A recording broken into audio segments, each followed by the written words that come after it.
The sky was the color of ash, and the air smelled like tired with smoke and men who hadn't bathed in weeks. It was the kind of afternoon that made the earth feel older than it should have, and the dust didn't just rise. It clung like it had nowhere else to be. The outpost wasn't more than a bend in the trail where tired men dropped their names and picked up supplies. But that day, a different kind of trade was happening. A crude auction stage stood crooked over dirt, made from wagon wood and bitterness. Men stood in loose circles, their boots sunk into the soil, their stares hungrier than their bellies. A man wearing a frayed vest and a bent badge pounded a mallet against the post. "Last one," he shouted. His voice cracked like dried bark. "Ain't got no name. Ain't shown her face. Been wearing that sack since Missouri. She says she can work. Says she'll obey. Starting bids $2. Who's got the guts or the gut rot to marry her?" Someone laughed too loud. Another spat. "Might as well marry a sack of potatoes," one man jeered. Maybe she's a ghost," another chuckled. Most didn't even look twice. They'd come for whiskey and salt pork, not a woman wrapped like a scarecrow. She stood center stage, bare feet coated in dry mud, hands tied in front with a thin, fraying rope. Her body barely moved. Only the sharp, fast rhythm of her breath gave her away. That sack covered everything but her wrists. Too big, stained, and pulled tight around her throat. No eyes, no name. Just breathing and silence. The deputy looked annoyed. "She's useless if she won't talk," he muttered. No one bid. A whole minute passed.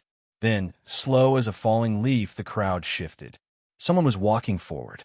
He didn't speak until he reached the edge of the stage. Canvas coat, black hat, heavy boots. Dirt still clung to him, like he belonged more to the trees than people. He didn't look at the woman. He just said, $2. Flat.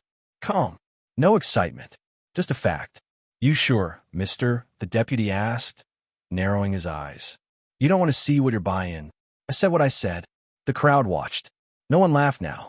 The deputy mumbled something, wrote down a name. Silas Boon. Lumberman. Northridge. He scratched out the rest like it didn't matter. "All right then," he muttered. "This is a lawful marriage under the law of this post, and under God, such as he's watching."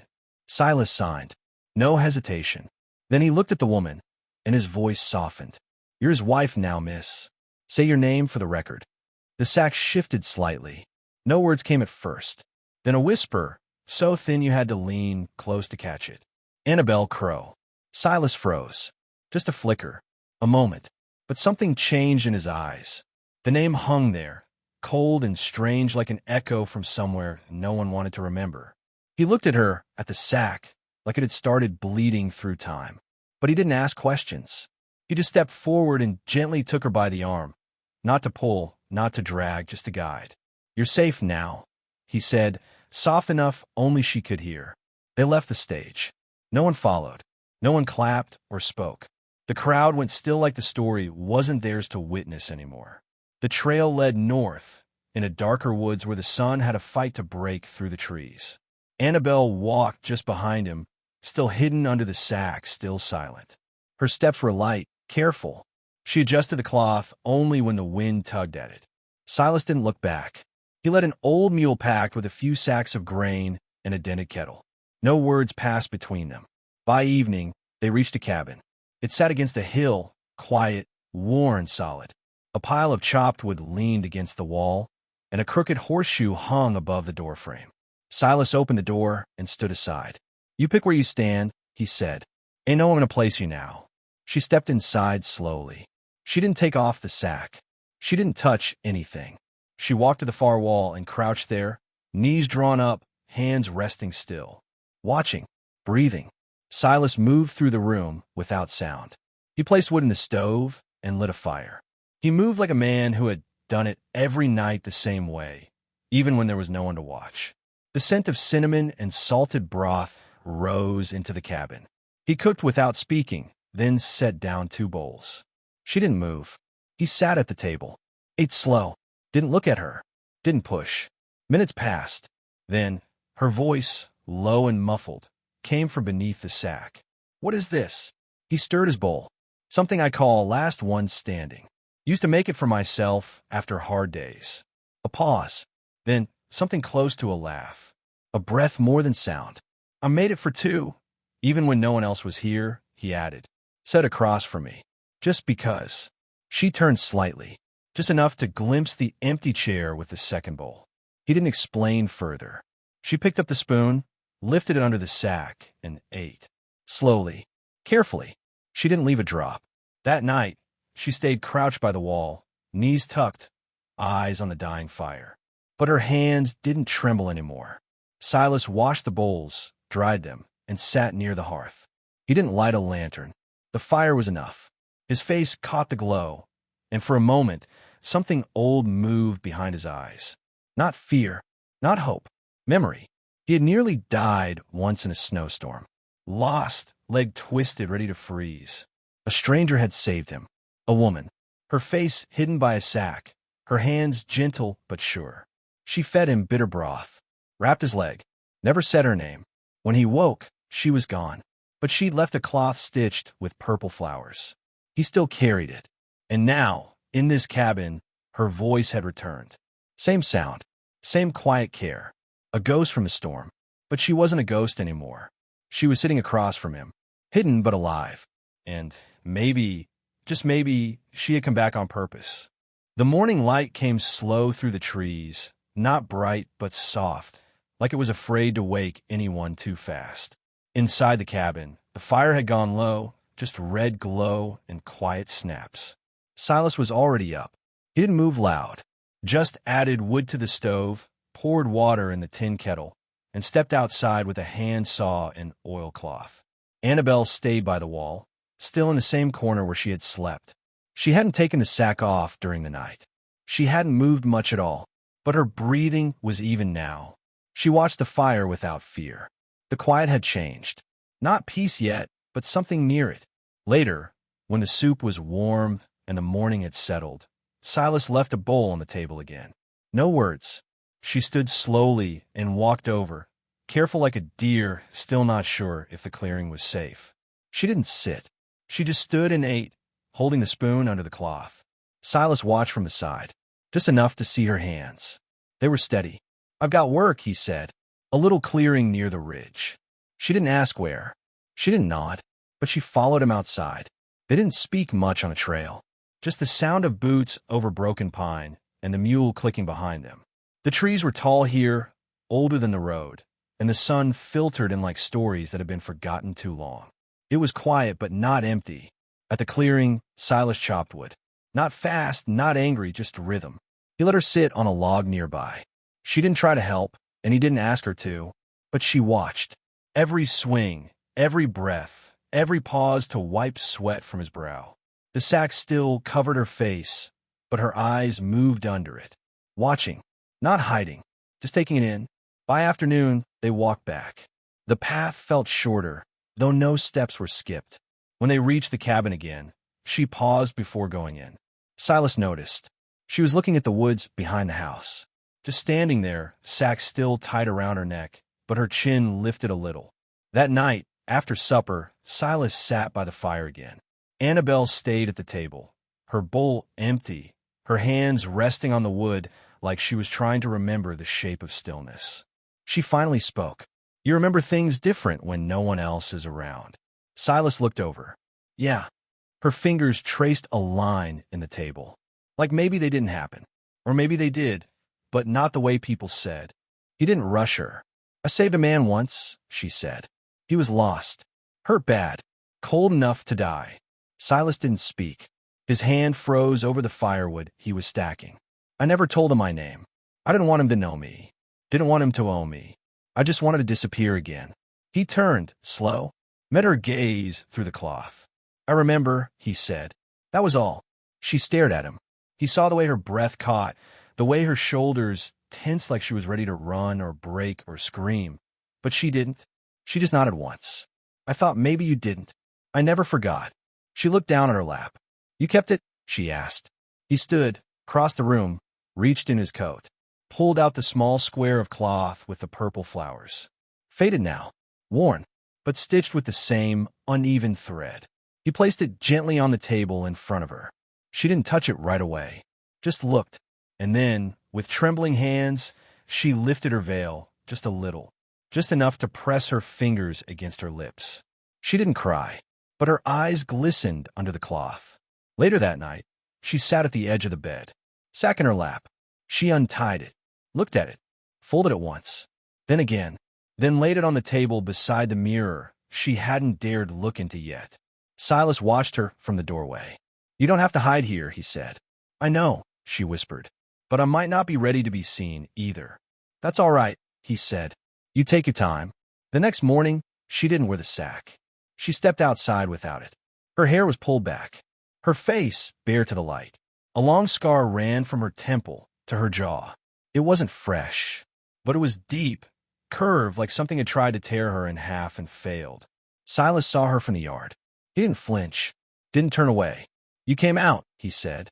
"I needed to feel the sun," she answered. And then she asked something he hadn't expected. "Can I stay?" He didn't smile, just nodded. "Already figured you would." She exhaled. Not relief exactly, but something close. And for the first time, she sat on the porch beside him. The forest didn't make a sound, but somehow everything felt like it was listening. The wind moved gently that afternoon, stirring the pine needles just enough to fill the silence with sound. Annabelle sat on the porch with a cup of weak coffee between her hands. She still wore the scarf around her neck. Not the sack, not anymore, but the soft silk one Silas had left on the table days earlier. She hadn't asked why he gave it to her. He hadn't explained. It just sat there like it belonged, and she had picked it up like she'd known that all along. Silas worked on the roof, replacing a few warped shingles before the summer rains came. He didn't talk much, but he always worked where she could see him. Not to show off, not to force conversation, just a reminder he wasn't leaving. She noticed that. Every small thing he did without words. When the sun dropped behind the western ridge, they shared dinner again.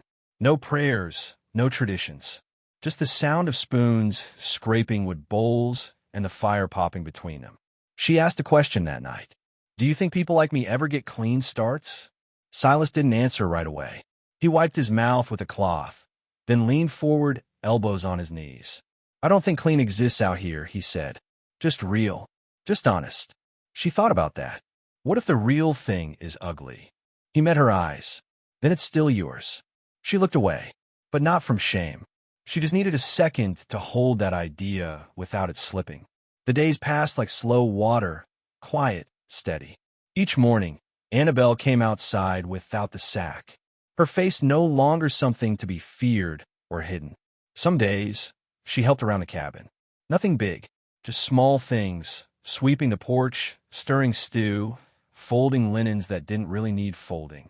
But it was hers to do, and that mattered more than anything else. One evening, Silas returned from town with supplies. Salt, soap, flour, and news. "There's a man asking around," he said while unloading the bags. "Tall. Wears a coat like he thinks it makes him dangerous. Says he's looking for someone." Annabelle's hands went still. "Who?" He didn't say. She didn't ask more. She didn't have to. Her whole body tensed, shoulders rising, breath quickening. Silas noticed. He set the flour down slowly. "If it's someone from before," he said, "we can handle it." Annabelle stared at the table. People like that, they don't stop until they've broken something. "You're not something to break." She didn't answer. That night, while Silas sat by the fire, she returned to the wooden chest at the foot of the bed. She lifted the old sack from beneath the folded linens. Her fingers lingered on it, the way someone might run a hand along an old scar. Not with hate, not with longing, just memory. Silas watched her. "I won't stop you," he said. "I'm not running," she replied. "But if someone's coming for the ghost I used to be, maybe it's time she showed herself one last time." They worked on a plan together. She would ride out alone in the morning, taking the Easter trail. The old fire road, half forgotten, rough with roots and stone. Cutter would follow. Men like him always did. They hunted what they thought was weak. Silas would take the high ridge, loop around, and meet the sheriff in town. If it worked, they could draw the hunter out and catch him in the open. That night, Annabelle folded the sack gently. She didn't cry. She didn't shake. She just packed it with care.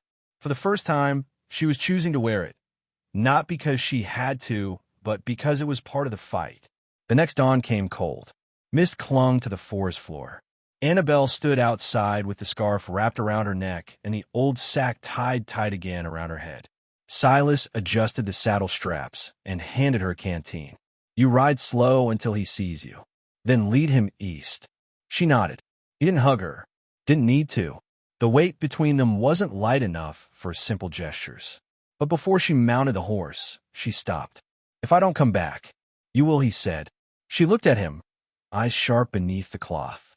"Still," she whispered, "if I don't, just know I never forgot what you gave me." Silas stepped back, jaw tight. He nodded. "You come back," he said. "That's the only ending I want." And she turned and rode into the trees. The silence left behind wasn't peace. It was waiting. The trail was quiet, except for the soft steps of the horse and the wind brushing through the trees. Annabelle rode slow, not because she was afraid, but because she wanted to be sure. She needed him to see her. She needed him to follow. The sack over her face was tight, just like it used to be. The cloth scratched her skin the way it always had. But this time, it wasn't shame that made her wear it. It was strategy. It was control. She was drawing the past out, like pulling poison from a wound. It didn't take long. By the time she reached the open bend by the river, she heard it. Hooves. Far back, but not too far. He was following. Her heart didn't race. Her hands didn't shake. She kept her body steady, her back straight. She didn't look over her shoulder. She just kept riding, leading him where she wanted, into the deep woods, into the path no man should take without knowing the land. Behind her, Cutter followed. He thought he was hunting. He thought he was in charge. But he didn't see what was ahead. Silas was already in place. Up on the ridge, behind the thick brush, he had his rifle ready. He'd waited there since before sunrise, watching, listening, trusting she would bring the devil to the doorstep. Below, Annabelle turned down a rocky slope that led to the clearing, the same one where they'd cut firewood. She slowed her horse and stepped down. She stood there, still, sack tight around her head, like she was nothing more than a shadow waiting to be caught. It didn't take long. Cutter rode into view, breathing hard, dust on his coat. He pulled his horse to a stop when he saw her and smiled. "Well, look who's out in the open," he said. Annabelle didn't move. "You thought you could just disappear, huh?" Cutter said, sliding off his horse. "After what you did. After the mess you left behind." Still, she said nothing. "I gave you everything," he barked. "A roof. Food. My name." He stepped closer. "You think that sack can protect you? You think that makes you disappear?" He reached for her, and that's when Silas stepped from the trees, rifle raised, voice calm. "Back away." Cutter froze. He turned just enough to see the barrel pointed at him. "You got no idea what you're walking into," Silas said. "But I do. And I'm telling you right now, step back." Cutter laughed. A short, sharp sound. "You think I care about the law out here? You think you scare me?" Silas didn't flinch. "Not trying to scare you. Just trying to stop you before you do something that ends ugly." Cutter looked back at Annabelle. "She's mine. You don't know what she's done." Silas stepped closer. "She's not yours. And I know exactly what she's done." Annabelle reached up and untied the sack slowly. Her fingers moved without shaking. She pulled it off and let the light touch her face. Cutter stared. He hadn't seen her in years. The scar across her face was deeper than before. Her eyes colder. "Older. She's not who you remember," Silas said. "And she's not afraid of you anymore." Cutter took a step back. Annabelle finally spoke. "You think I'm running from the law," she said. "But the law knows who I am. I turned myself in 2 years ago. I told them everything." Cutter blinked. "They let me go," she said, "because the truth came out. About you." He didn't believe her. She saw it in his eyes. He still thought he had power. He still thought he could take it back. Then Sheriff Miles rode up from the other side of the hill, gun holstered but ready.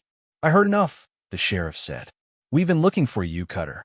Got a lot of questions about a few burned farms and some missing people. Funny how all the trails lead back to you." Cutter didn't run. He just stood there, mouth half open, like he couldn't figure out how it all slipped away so fast.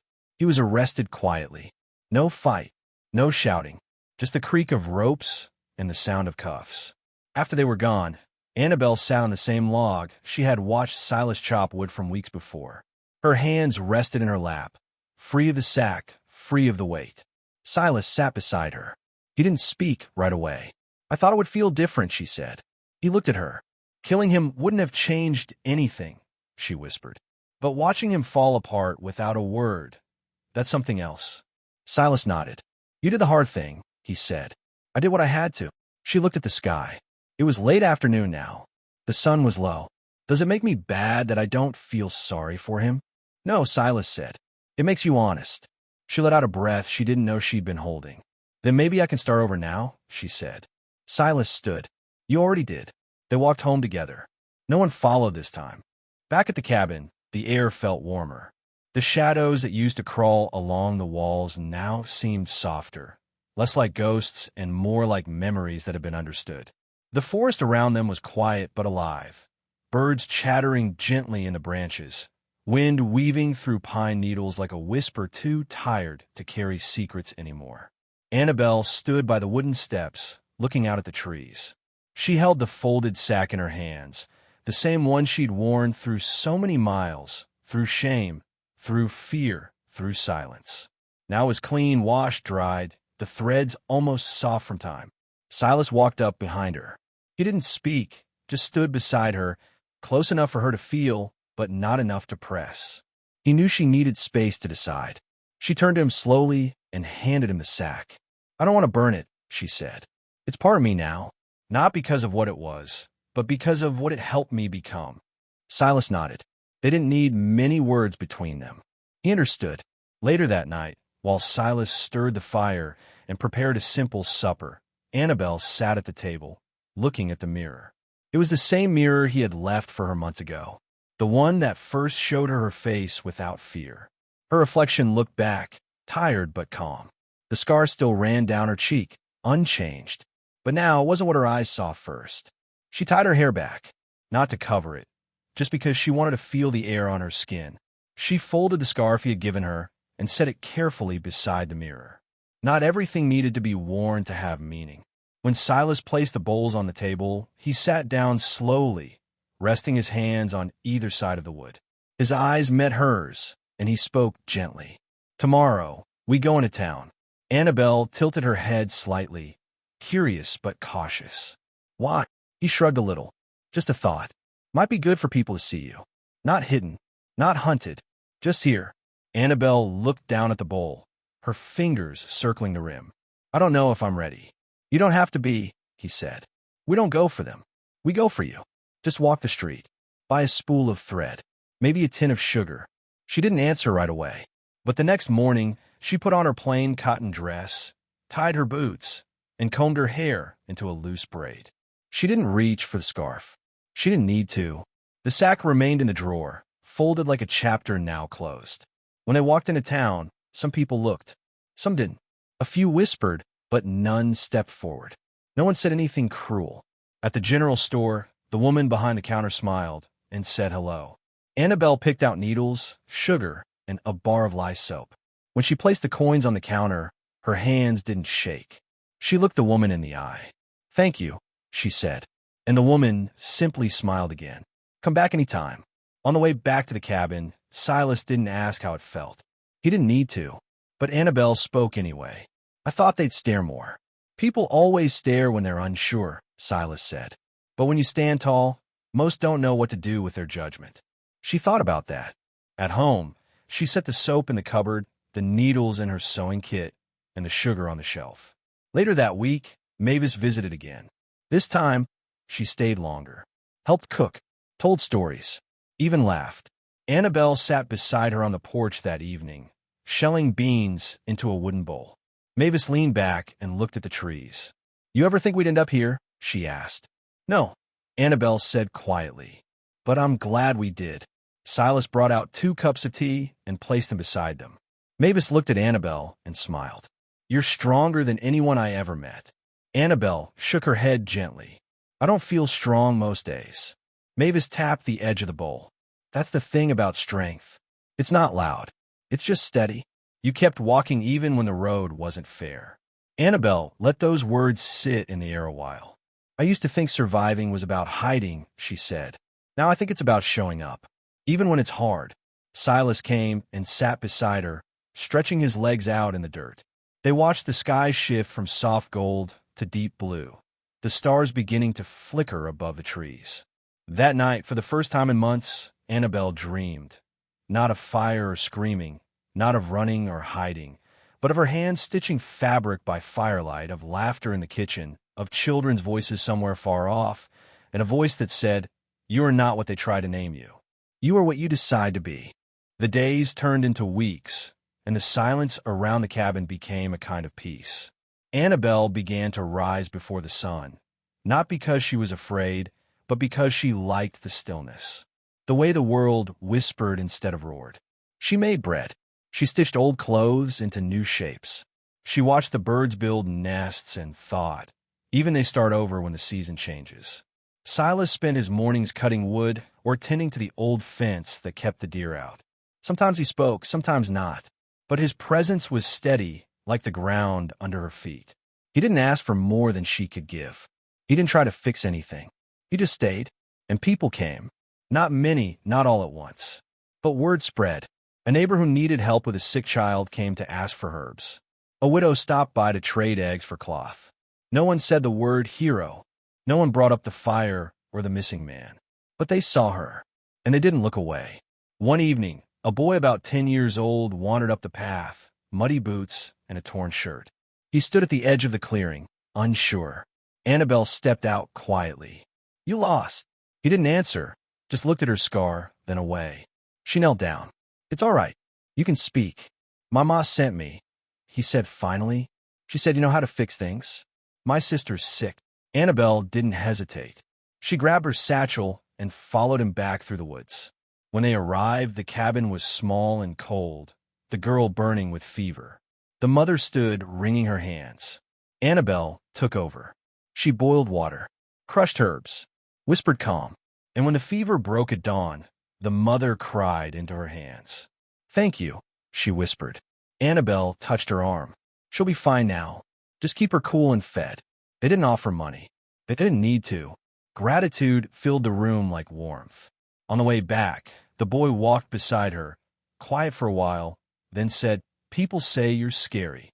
Annabelle smiled. "They say that." He nodded. "You scare now." He shook his head. "Not really. You're kind of nice.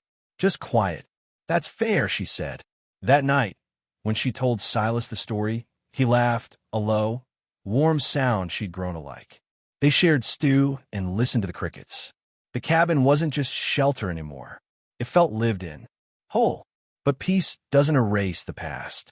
One morning, a letter came, folded, sealed with no return name. It had traveled far, smudged ink, worn edges. Silas brought it to her without a word.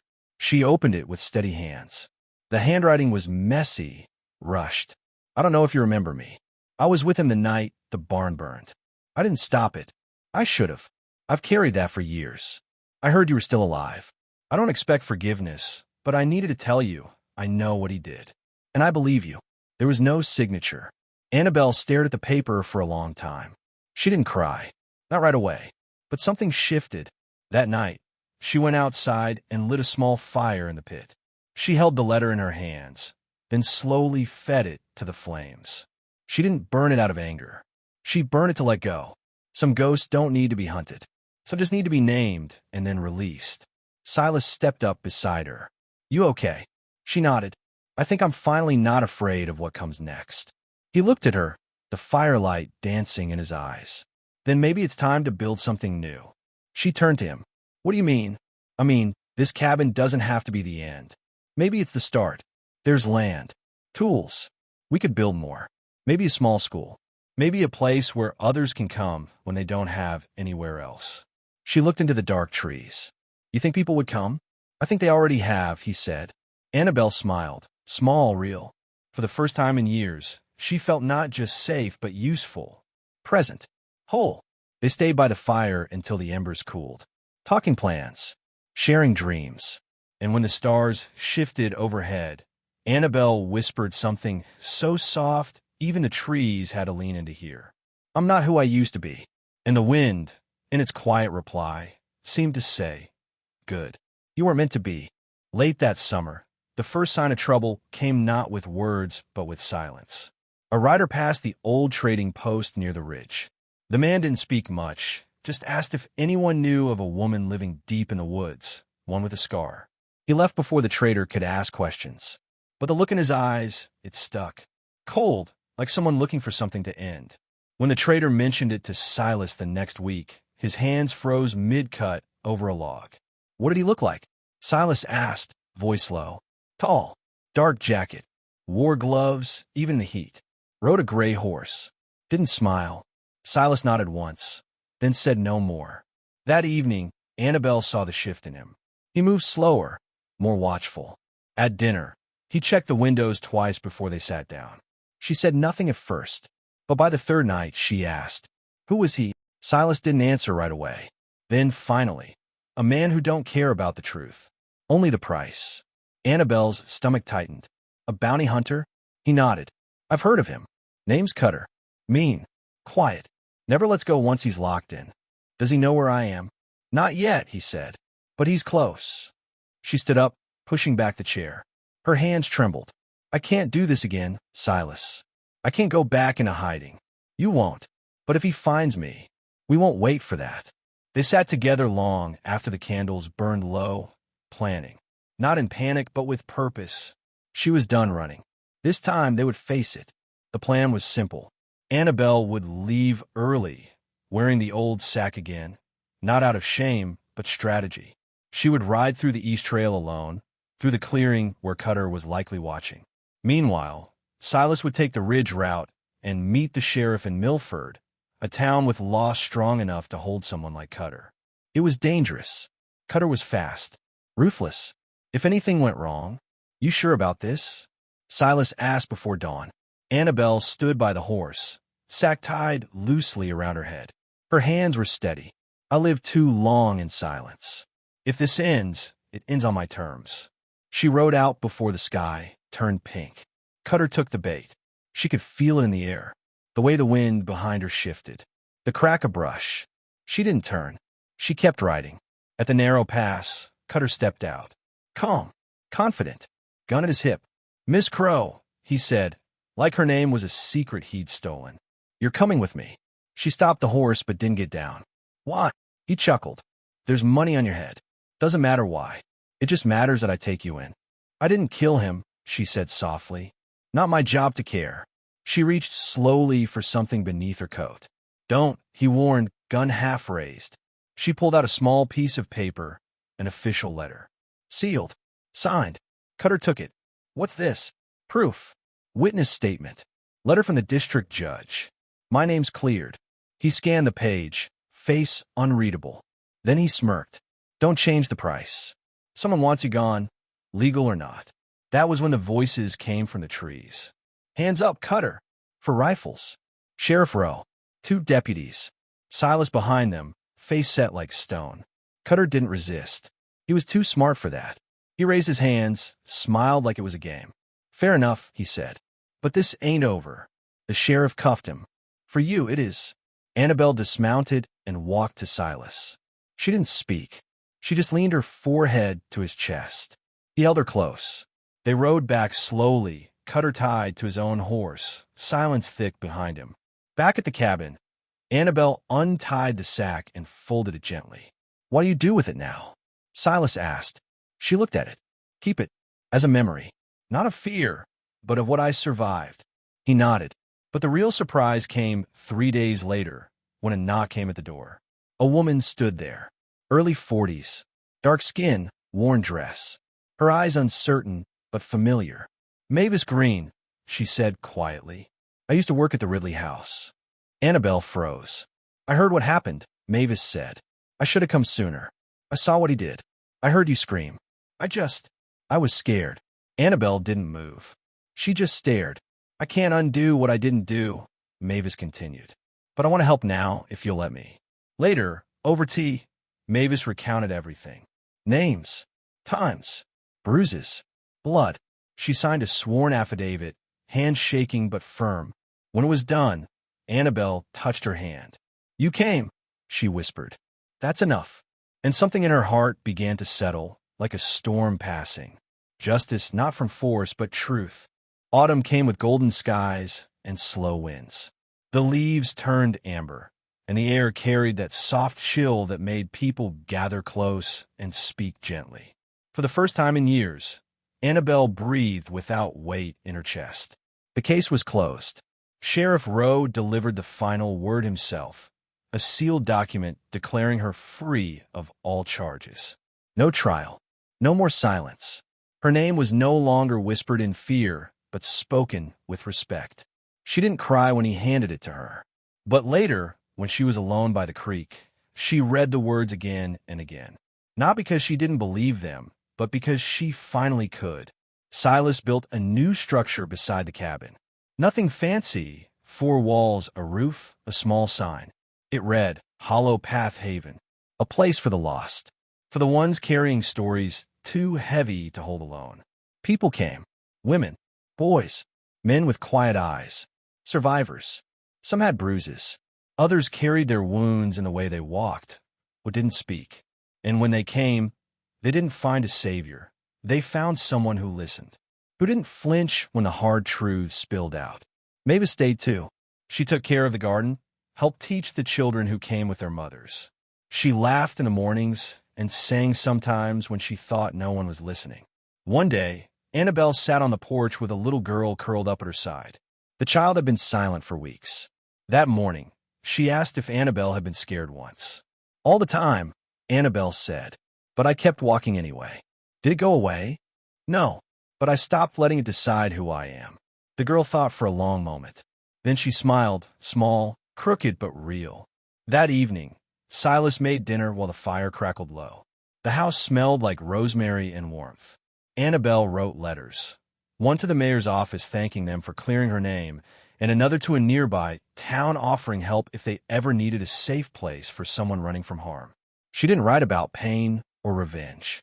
She wrote about healing, about how one person's honesty, like Mavis, could change everything, about how it takes courage to speak, but even more to listen.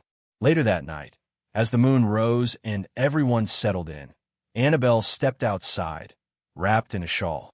She looked up at the sky, not searching for anything, just grateful to finally stand without hiding. Silas joined her. "You think we did it?" he asked. She nodded. "We did more than survive. We built something." He slipped his arm around her. "And it's only the beginning." The wind rustled the trees. The world felt still but alive. No longer a place she feared, now a place she shaped. Moral of the story: pain may break you, but truth can rebuild you. The past might follow, but it doesn't have to lead. Healing is not loud. Sometimes it's just choosing to stay. And sometimes the quietest people carry the strongest stories. Ones that deserve not just to be heard, but believed.